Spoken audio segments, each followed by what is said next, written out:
Gracias, Sion. ¿Funciona? Sí. Gracias, Sion. Algunas palabras en español. Voy a hacer...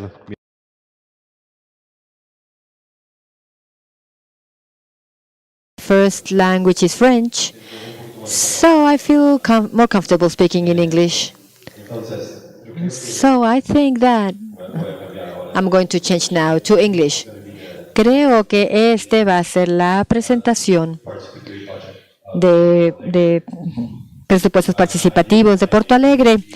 Hice mis estudios en el tema y creo que es muy interesante desde que fue cancelado el proceso de Porto Alegre, el hacer un resumen de él. Esta foto que fue tomada en el 2008 por un amigo mío de Ombicidade, creo que es muy relevante este tema de presupuestos participativos. Es la voz de la gente y esa es la pregunta que me hago cuando fui.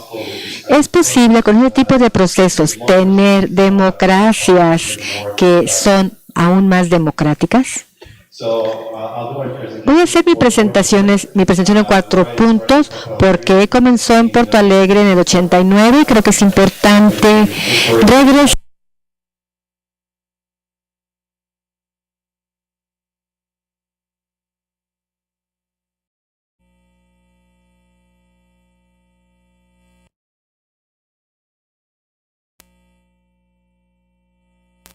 Y si este proceso habló más la participación de los ciudadanos, y voy a ver con ustedes el periodo de los 90 y cómo comenzó poco a poco a desmantelarse en este periodo del 2005 hasta hoy día, y voy a ver también los diferentes factores que fueron implementados desde el principio que pueden explicar el por qué no funcionó al final. En conclusión, voy a intentar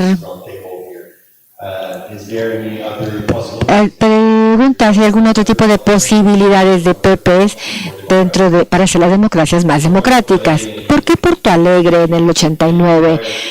Antes de eso, en el 88, hubo una nueva constitución adoptada por el gobierno brasileño y por el Estado brasileño, y fue el punto de 20 años de dictadura. Pero antes de eso, el Estado brasileño fue por siglos un estado territorial, sobre todo en las ciudades.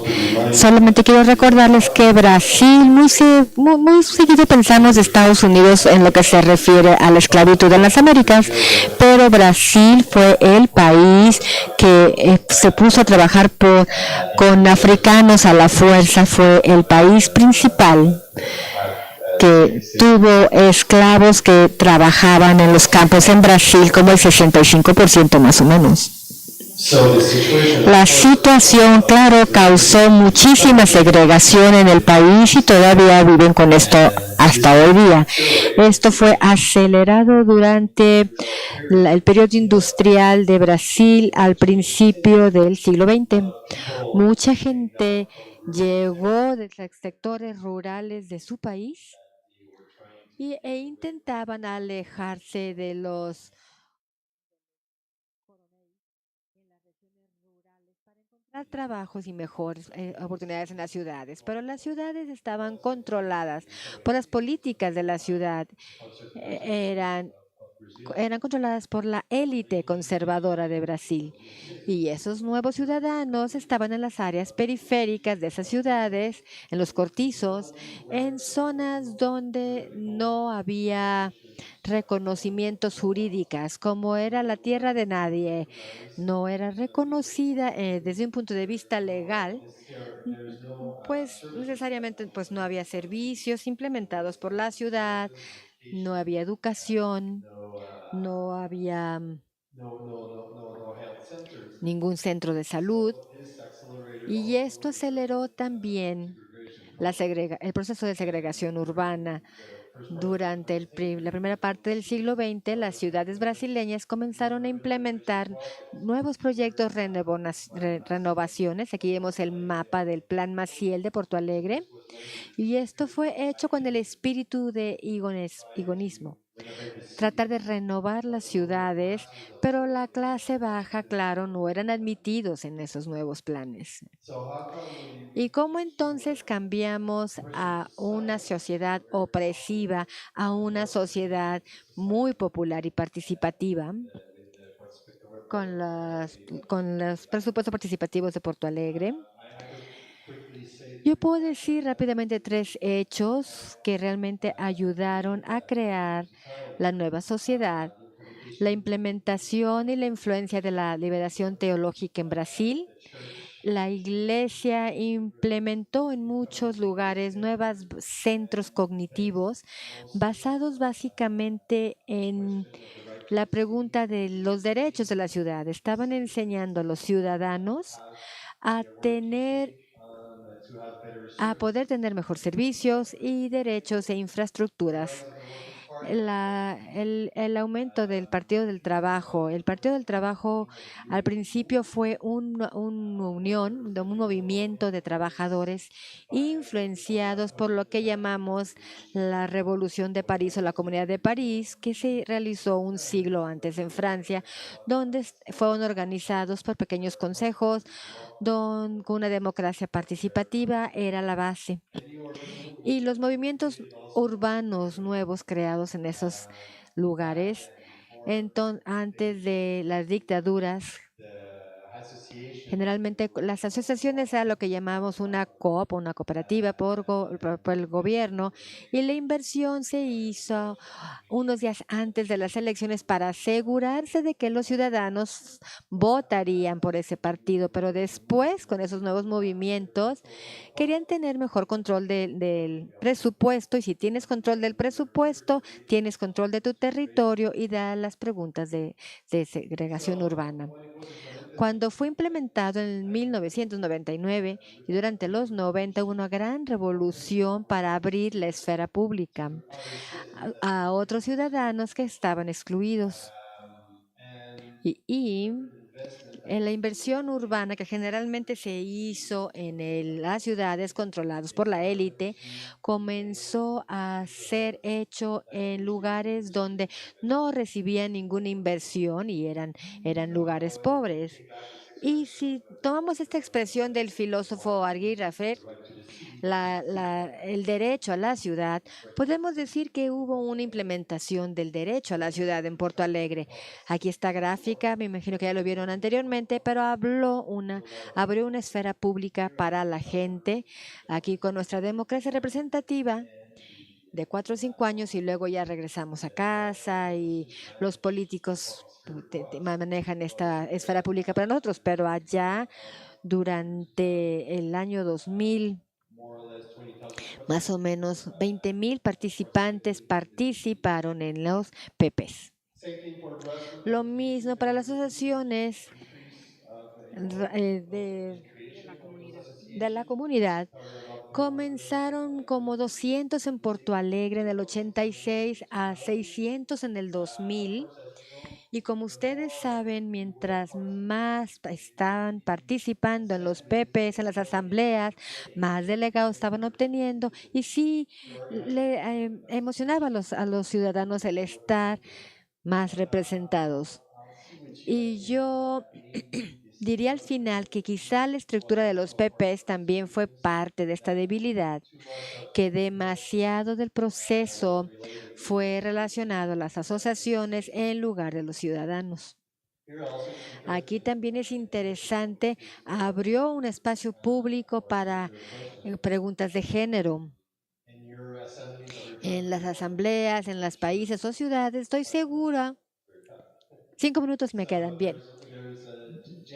Hay un género donde hay mucha población, y en las asambleas estoy seguro que van a ver que generalmente está controlado por hombres blancos, políticos, pero en Porto Alegre pudieron abrir esto a las mujeres rápidamente, los grupos raciales, es lo mismo, se pudo abrir. La regularización de la tierra, las perspectivas y la producción, las inversiones fueron hechas, como dije, en esos lugares pobres. Esto es el Chocolate Town. Había 2 favelas como esta que visitamos en el 2008 y muchos de ellos fueron transformados como Villa Los Papeleros o Villa Princesa Isabel debido al proceso. ¿Y por qué fue desmantelada poco a poco? Este es el libro que escribí y lo publiqué en el 2015 y el título fue El desmantelamiento del presupuesto participativo y por qué en Porto Alegre. Ese tipo soy yo, estoy deprimido porque se tuvo que desmantelar al final. Y hay algunos factores aquí que vimos algo ayer, pero me gustaría repasarlos. Sí, había participación en azul, la afiliación de PPs durante el Consejo del 2008 también era muy importante, pero el crecimiento de otras coaliciones de gobierno también fue extremadamente importante. Pero probablemente antes que eso fue el caso, antes de que el Partido del Trabajo perdiera la elección en el 2004. Pero interesantemente, cuando veo los variables, yo les pregunté a los consejeros si pudieron obtener sus demandas principales en sus comunidades y pregunté al gobierno y los afiliados también, especialmente del Partido del Trabajo, 70% del gobierno dijo que sí, pero por otra parte la gente del PD dijo no al 88% y podemos ver que hay una influencia en los partidos políticos en cómo sus medidas fueron implementadas. Yo podría decir que hubo una concentración de poder que comenzó a ser implementada en los presupuestos participativos y en el Consejo Participativo. Este es un ejemplo, puedo dar varios, pero no tengo tiempo. Estaban pagando para tener impacto en los autobuses, para que fueran en las regiones donde querían poner sus propios. Y esta es una manera de controlar y ganar el consejo. Había unas reglas también que estaban cambiando. Generalmente los delegados fueron capaces de controlar y de hacer preguntas a los consejeros cuando era tiempo de adoptar el presupuesto al final del mecanismo.